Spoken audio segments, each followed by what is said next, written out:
ఇన్ఫ్రానే కానీ, క్యాడరే కానీ, హెచ్ఆర్ఏ కానీ, డ్రగ్సే కానీ, డయాలసిసే కానీ, డయాగ్నాస్టిక్సే కానీ, ఇవన్నీ కూడా ప్రభుత్వ హాస్పిటల్లో ఇవన్నీ సక్రమంగా ఈ వ్యవస్థని బలోపేతం చేస్తూ చేసే బాధ్యత ప్రభుత్వాన్ని మాది అనే విషయాన్ని గౌరవ సభ్యులకు తెలియజేస్తున్నాను అధ్యక్ష.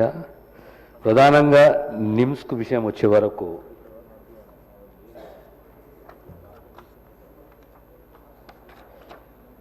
నిమ్స్లో బెడ్ల సంఖ్య 1639, 1500 inpatient beds, 139 day care beds, emergency beds 100,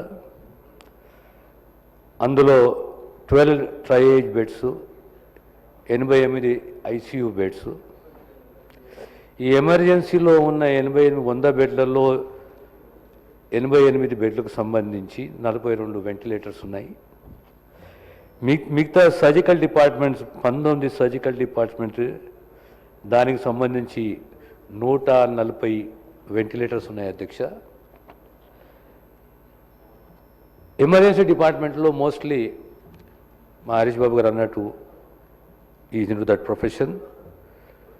మనము యాక్సిడెంట్ అయినా ఏదైనా కానీ mostly about 50% of the ventilators are used in emergency department.